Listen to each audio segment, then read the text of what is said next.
बचन बाबूजी महाराज भाग चौथा, बचन नंबर 57। आगरा 4 दिसंबर सन 1940। आदत, टेक और पक्ष को छोड़ना मुश्किल काम है, लेकिन जो आदत परमार्थ में खारिज हो उसको जरूर छोड़ना और बदलना पड़ेगा।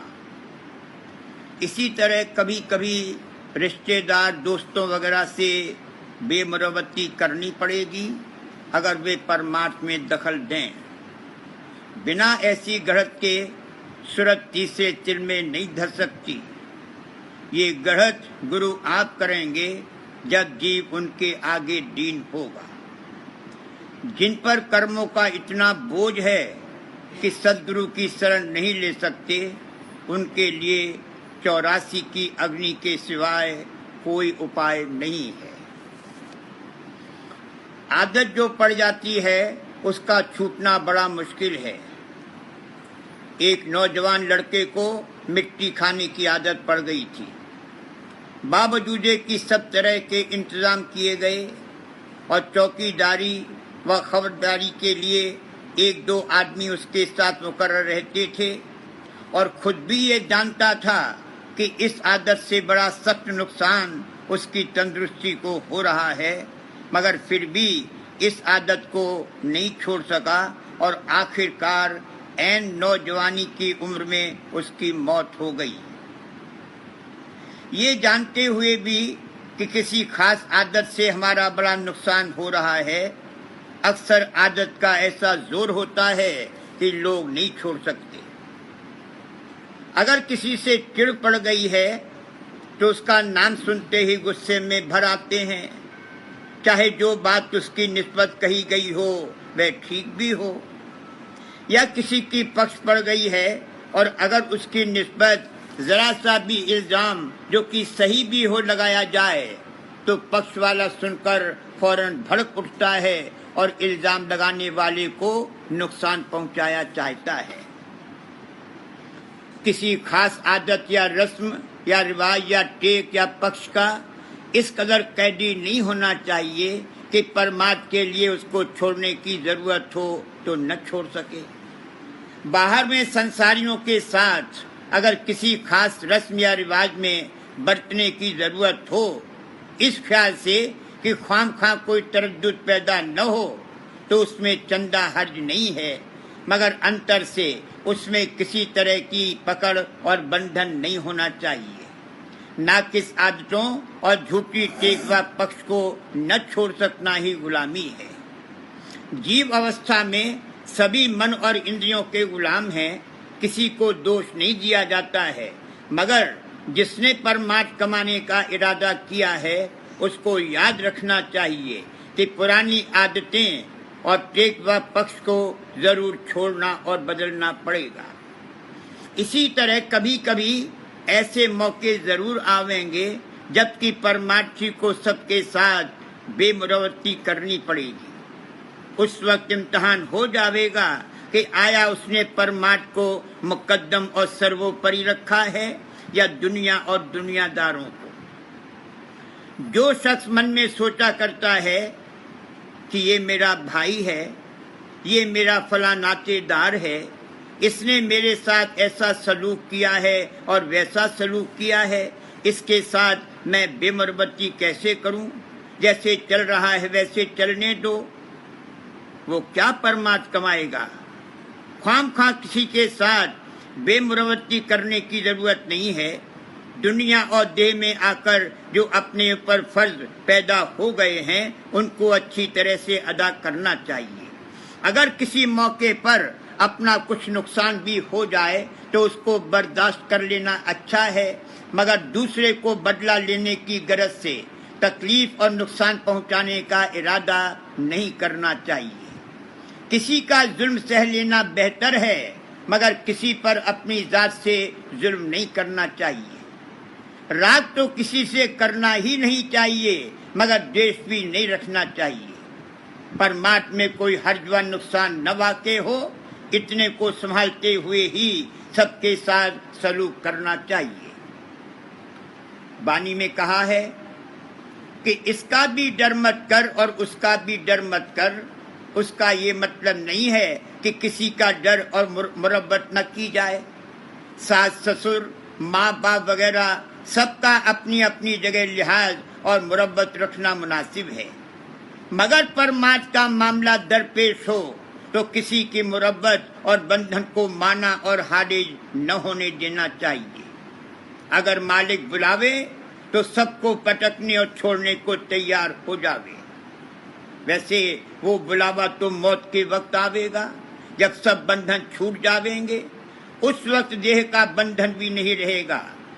इस कहने से मतलब सिर्फ इतना ही है कि अगर कभी मालिक कोई खास दया करे या भेजे, मसलन अंतर में शब्द सुनावे, तो उस वक्त मन और सुर्त सिमट कर हमातन उस तरफ लग जाने चाहिए। अपने अंतर में निरपक्ष होकर देख लेना चाहिए कि भजन में मन और सुर्त सिमट कर तीसरे तिल की तरफ या उससे ऊपर जाते हैं या नहीं। अगर नहीं तो समझ लेना चाहिए कि अभ्यास दुरुस्ती से नहीं बन रहा है, और कारण उसका ये है कि दुनिया का राग द्वेष मन में भरा हुआ है और रहनी गहनी दुष्ट नहीं है। तीसरा तिल सुई का द्वार है, उसमें लोहे की रेल नहीं जा सकती। तन और मन दोनों जड़ और बोथड़ हैं, इनमें आकर सुर्त कैद हो गई है और इनके साथ बंधन पैदा हो गए हैं। जब तक वह ढीले न हो और कटें, तब तक सुर्त नहीं निकल सकती और तीसरे तिल में नहीं धस सकती। इसके लिए गढ़त की जरूरत है, मगर गढ़त से ये भागता है। दुनिया में दुनियादारों के हाथों से जिल्लत और फजियत सहना तो मंजूर करता है, मगर सत्संग में संत सद्गुरु द्वारा गढ़त हो तो भिन्नाता है। जहाँ इसके सिर पर उंगली भी रखी गई कि भिन्ना उठता है और ऐसा भिन्ना जाता है कि फिर अमृत भी पिलाया जाए तो नहीं पीता, मुंह मोड़ लेता है। वे जीव बड़भागी हैं जिनकी गढ़त संत सद्गुरु आप अपने हाथ में लें। जो संत सद्गुरु के सामने दीन अधीन होंगे, वे दया और मेहर से रफ्ता रफ्ता पोस कर मुलायम किए जावेंगे और एक दिन कर्मों के बड़े भारी पहाड़ के नीचे जो दबे हुए हैं निकाल लिए जावेंगे। अगर किसी भारी पत्थर के नीचे हाथ दबा हुआ हो तो झटके से नहीं निकाला जा सकता। कोई ऐसी जुक्ति करनी चाहिए जिससे वो जरा उकसे और हाथ ढीला पड़े और धीरे धीरे निकल जाए। वो जुक्ति केवल सच्ची दीनता है। जो संत सद्गुरु के आगे दीन न होंगे, उनको काल के रूबरू दीन होना पड़ेगा। काल तो किसी की सुनेगा नहीं, 84 की अग्नि में तपाएगा।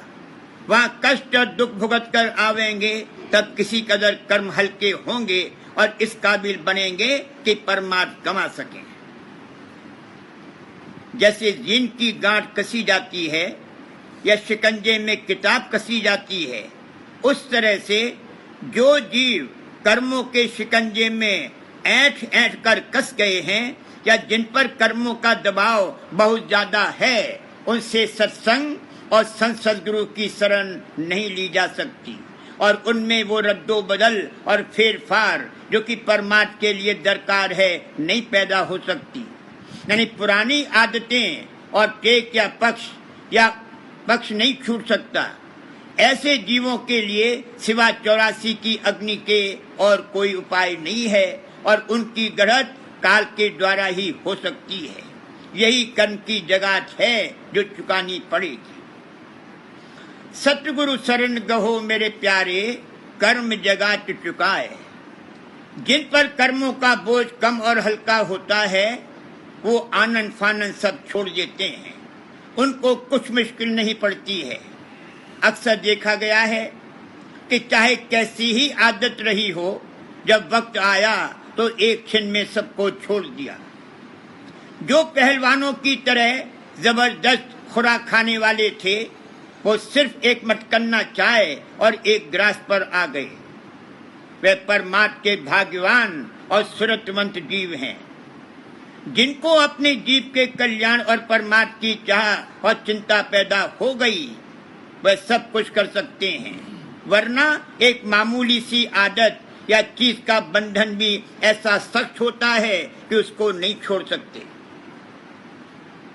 परमार्थ न कमा सके इसकी कोई बात नहीं, मगर चाह और इरादा तो होना चाहिए।